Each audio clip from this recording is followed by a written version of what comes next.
you are, or you can identify with the thing that transforms who you are. Right. And that's the same as the state subjugating itself to the individual. Because the individual is the thing that transforms the state.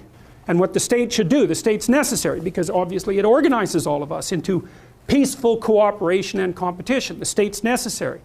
Then the question is the state the highest good? And the answer to that is, well, it can't be, because it's old and dead and blind. And so if the state becomes the highest good, then you're occupied by the spirit of something that's old and dead and blind. Well, that's not only not good for you, because then you're old and dead and blind, but it's also bad for the state, because as soon as the state gets old and dead and blind, God gets unhappy with it and the chaos comes in and washes it away. It coordinates its power to the vision and articulation of the individual, because that's what revives the state. That's the issue, right? Are you behind the dikes, or do you build a boat? Do you captain the boat? That's the same idea. And so the idea here is that the thing that rides out the chaos is the thing that builds and captains the boat. It's another dominance hierarchy idea. What should be at the top? Well, it's the top of something that doesn't get flooded out as well. What should be at the top? Well, it's to be the boat builder and to be the captain of the boat. It's not. And so the question here, it's the same question. Do you want to have a life where there's no storms? Or do you want to have a life where you can ride out the storms? So it's the ultimate in traumatic collapses. The question is, well, what do you do in the face of the ultimate in traumatic collapses? And the answer is in the story. So Noah is someone who finds favor in the eyes of God. So he's like Abel. There's something that Noah's doing right that's going to enable him to ride out the storm. So God's upset because he made man on the earth, and it grieved him at his heart. And God says, I will destroy man whom I have created from the face of the earth, both man and beast, and the creeping thing and the fowls of the air, for I repent that I've made them. Your perceptual systems say, well, that's a piece of paper, and your limbic system says, nah, for sure, dragon. Go there. I wouldn't go there first necessarily. So, but then, well, then say you don't go there. Okay, well, so what is this exactly? Do you not know what you thought you knew? Are you not who you think you are? Do you not work hard enough? Are your values not organized properly? Do you misuse your time? Are you in the wrong field? Get to escape from it. And then every time we interact, I'll stab you in various ways that you don't quite understand, just to show you how irritated I am that I happen to be acting out the destiny that you've put forward for me. So maybe that's part of the dragon, right? And objects to you. Then in the entire unrealized world is in that thing that objects. It's all tangled up inside it. That's why it's the great dragon of chaos. That's how the dragon eats you when you don't pay attention to it. And so it's no bloody wonder that people avoid, you know. It's really no wonder that they avoid. So I read a story about Kekistan, you know. I was looking into it, trying to figure out if it was really, you know, the menace to humanity that everybody claims it is, and the story was preposterous. It was it's a magical place where anti-Semites and Jews and atheists and religious people live in harmony, which is like, that's hard to even parse. It's designed to cause your mind to throw in error. Yeah. Well, and that is what, so I think this is an excellent thing to talk about, because I've been, let's say, identified under many circumstances now with the alt-right. I've been doing every bit of investigation I can into its many manifestations. It's a very confusing place. It's certainly not an organized place. And exactly what it is by no means obvious. And the Kekistan issue is a good case in point, because mostly that's like a satirical realm where I don't know what it is. It's defensive humor in some sense. Like, let me give you an example. I gave my father a Kekistani flag about 3 weeks ago, and he's Why did you do that?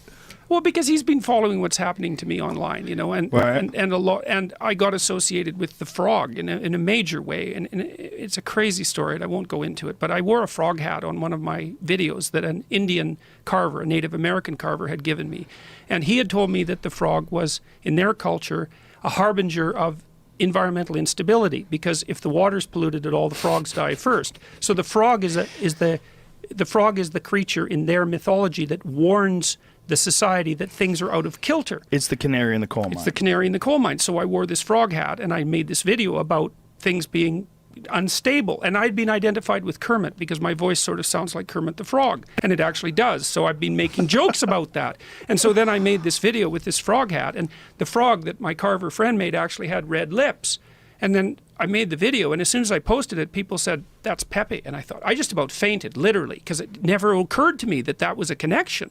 So anyways, I've been tangled in with this frog thing in this most absolutely insane and surreal manner. But I've been, and that got me into the Kekistani thing. And a lot of the people that I'm trying to address online are young men who are pushed, I would say, in a right-leaning direction by the movement of the radical left alienating. And then they're thinking, well, I'm certainly not that. Right. Well, then what am I? Right. Well, maybe I'm the opposite of that. Well, is the opposite of the radical left the alt-right? Or is there a better opposite? Is there a different opposite that people could flee to? And they'll shuffle off the responsibility. And if that means that, you know, we're dancing in the streets because everything's on fire, that'll be just fine. Recent forest fires, for instance in California. Did you know that these fires forgot to burn trees? That they were capable of cutting through houses? That they burn trees from the inside out? That they were able to lift cars, tilt them, and smash them down? Are you sure these are ordinary forest fires? And how about this one? We live in a world where mercury is considered highly toxic, but not when we inject it into children in absurd quantities. Did you know that our current Pope is the first to state that hell does not exist, but the devil does? Isn't it weird that the Vatican's audience hall is full of references to reptilians, snakes, serpents?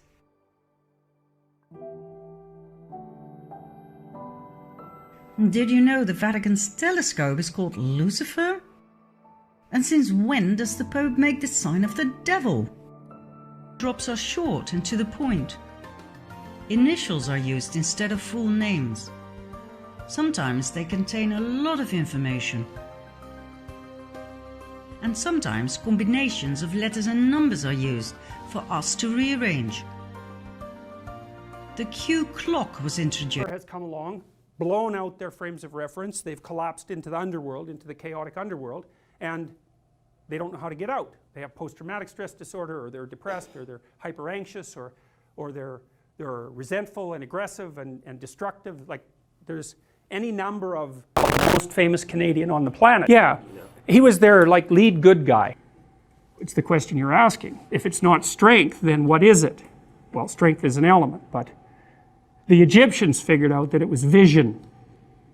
It was actually the capacity to pay attention. That was paramount. And the Mesopotamians had that figured out more or less too, because their god Marduk had eyes all the way around his head. He could see everywhere. So seeing was a critical element of what should be on top. And the other thing for the Mesopotamians was the ability to speak.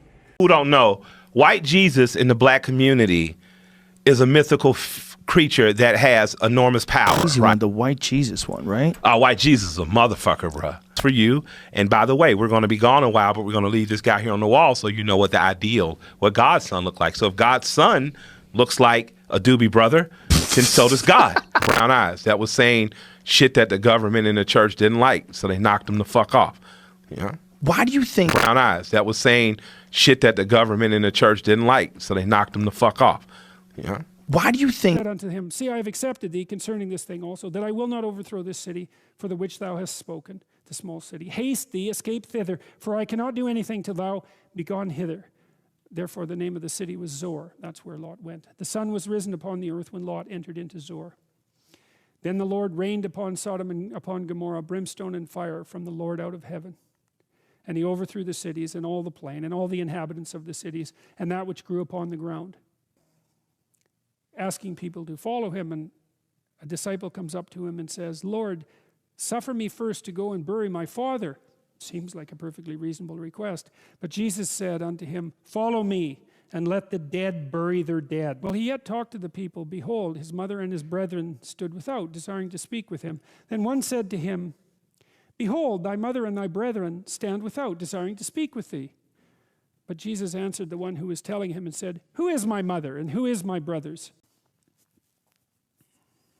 It means that there's no excuses whatsoever for not getting up and getting at it. That's what it means. And it means that, it even means that when people are beset with a catastrophe, and accept there's always good reasons. I mean, believe me, there's always good reasons for not doing what you should.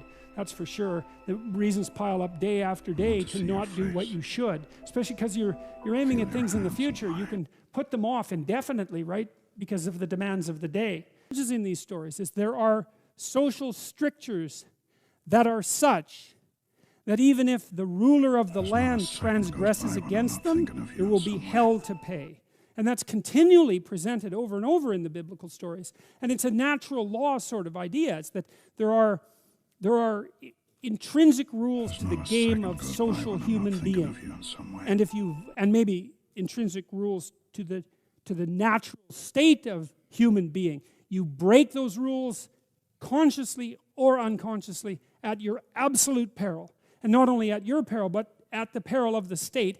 And it doesn't matter who you are. He is in part the material world, and that the material world is in part the psyche. In my